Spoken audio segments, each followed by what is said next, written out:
Bom,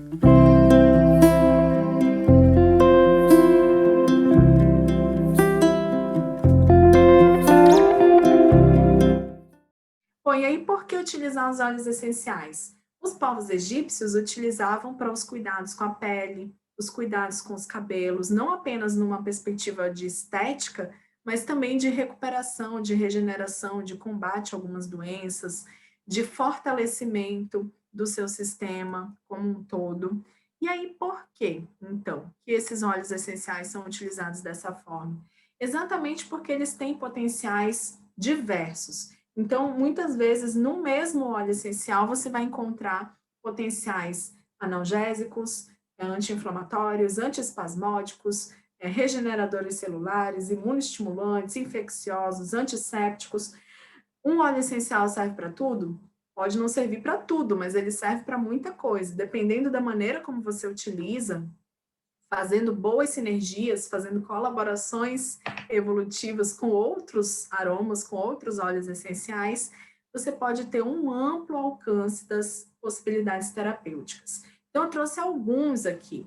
Por exemplo, os óleos essenciais mais comumente citados como analgésicos e anti-inflamatórios são a lavanda, a camomila, o imortélio, cardamomo, ilang-ilang, cravo-botão, canela-folha, o eucalipto citriodora e o lemongrass. E aí, quando a gente pensa em todos esses óleos essenciais, se você conhece um pouquinho de aromaterapia, você sabe que eles têm aromas completamente diferentes, cada um deles aí, mas a gente tem similaridades na composição química.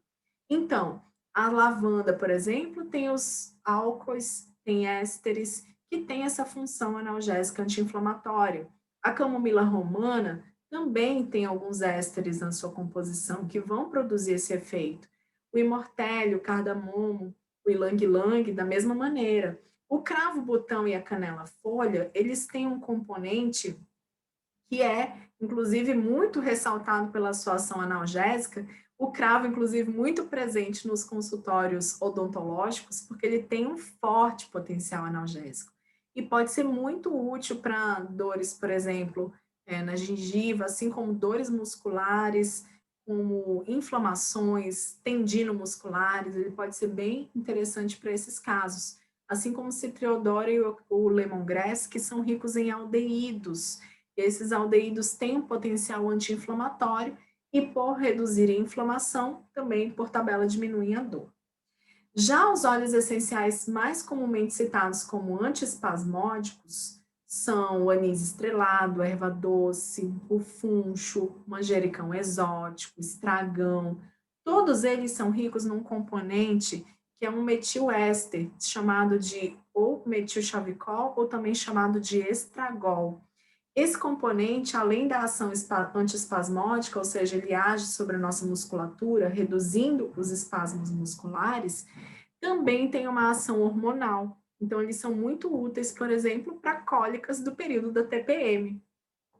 A lavanda, o lavandim, que tem, e o petigram, tem alcoóis, assim como o gerânio, o ilang-ilang, e novamente aqui o cravo e o hortelã-pimenta. Todos eles vão ser muito úteis no caso das cólicas aí do período pré-menstrual.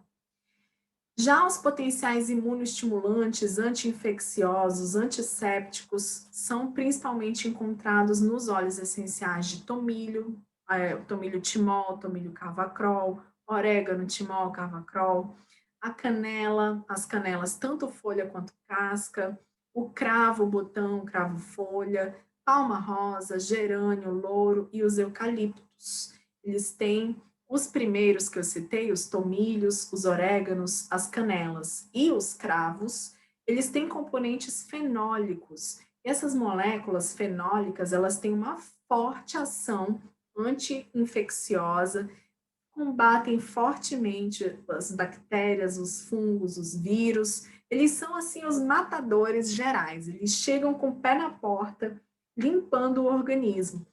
Porém, essas moléculas fenólicas são extremamente dermoagressivas. Então, são óleos essenciais que devem ser utilizados com muita sabedoria. A pessoa precisa saber realmente muito bem o que ela está fazendo, senão você acaba tendo uma reação adversa bem severa. Então, Já tive relatos, por exemplo, de pessoas que passaram a canela direto na pele.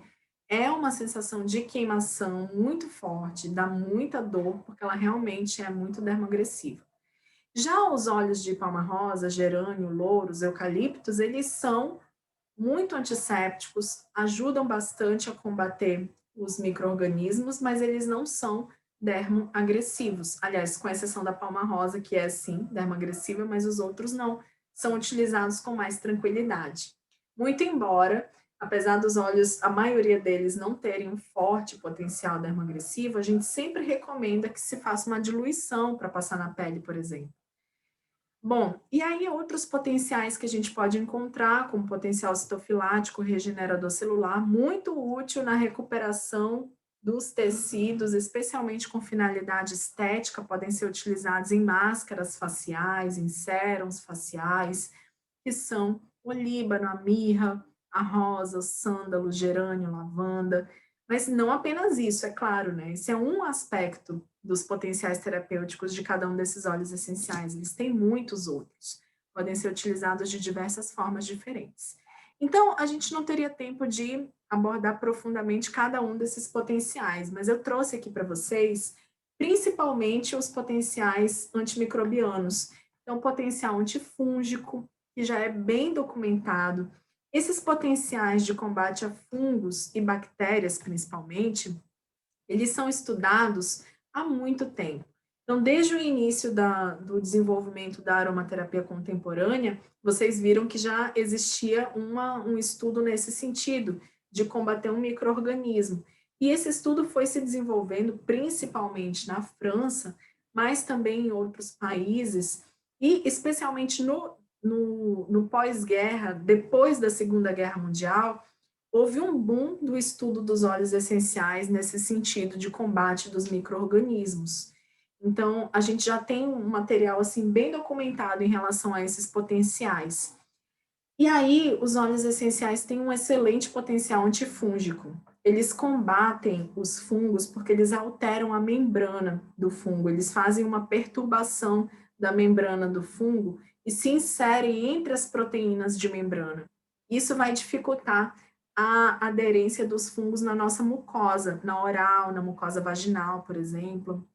Então, principalmente eu ressaltei aqui o uso em relação ao combate da cândida, porque a maior parte das vulvovaginites é causada pela Cândida albicans, esse fungo que está na nossa flora, na nossa microbiota vaginal, comumente, mas que ele pode se desenvolver e se tornar patogênico se a gente tiver algumas alterações.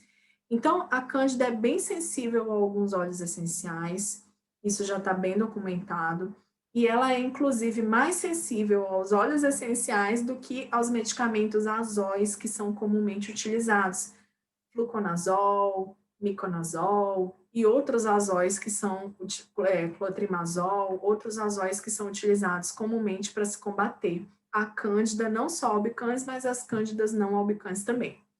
Então, além disso, o óleo essencial também afeta principalmente a parede celular e essa membrana da levedura, que foi o que eu acabei de explicar, fazendo uma perturbação da membrana do fungo e dificultando a sua aderência à nossa mucosa.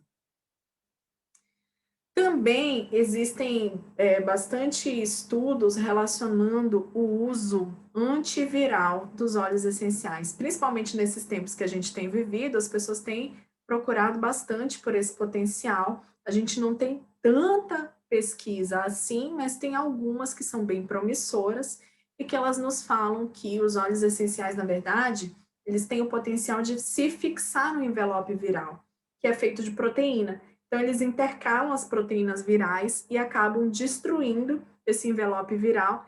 Com isso, eles expõem o vírus ao nosso sistema imune, que rapidamente fagocita esse material genético. Na verdade, o vírus é um material genético que está ali procurando se introduzir na célula para conseguir se replicar. Então, quando o envelope viral é destruído, ele fica exposto, o nosso sistema imune consegue, então, combater mais rapidamente, de forma mais efetiva, o vírus. E aí, as principais moléculas que têm essa ação são as moléculas fenólicas. Vocês vão me ver citando elas tanto para vírus quanto para fungos e bactérias, porque realmente elas são as mais potentes, principalmente óleos essenciais que são ricos em carvacrol, timol e eugenol, que são os que eu citei agora há pouco. Então, cravo, canela, tomilho, orégano, ajoã, todos esses são ricos nesses componentes. Lembrem que são componentes extremamente dermoagressivos.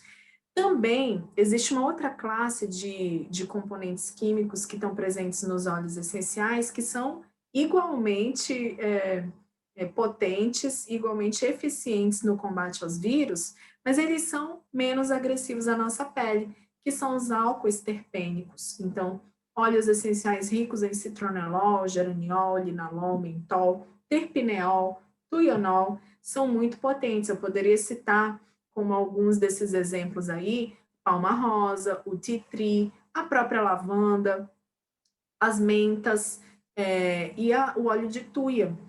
E os ésteres, principalmente, aliás, os éteres, desculpa, ésteres são outra classe. Então, os éteres, principalmente aqueles ricos em metilchavicol, que eu acabei de citar também, anis estrelado, funcho, erva doce, todos eles têm um potencial antiviral bem interessante. Além disso, temos o potencial antibacteriano. Então, os óleos essenciais também, comprovadamente, já se sabe, né, comprovadamente, que eles combatem algumas bactérias, inclusive bactérias resistentes, principalmente aquelas superbactérias que circulam em ambientes hospitalares, KPC, Staphylococcus resistente. Os óleos essenciais podem ser uma saída para o combate a essas bactérias. Então, como é que funciona? A gente já viu ali no aromatograma que eles têm realmente um halo de inibição bem significativo para o Staphylococcus e tem vários outros estudos também, mostrando com outros tipos de bactérias. E o que acontece? Basicamente, o mecanismo é o mesmo. O óleo essencial vai lesar a parede celular da bactéria e com isso vai provocar a apoptose, vai provocar uma lise, na verdade, a destruição da bactéria, e aí o nosso sistema imune vai lá e recolhe aqueles restos. Então, vai diminuir fatores inflamatórios, diminui o potencial de infecção das bactérias, e com isso vai facilitar muito a recuperação de infecções.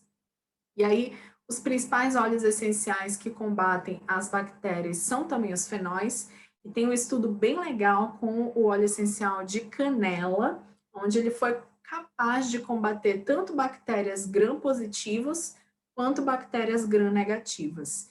Isso aí representa uma esperança para a gente que está vivendo um momento de quase falência do uso de alguns antibióticos. Então, o nível de resistência bacteriana está cada vez mais alto.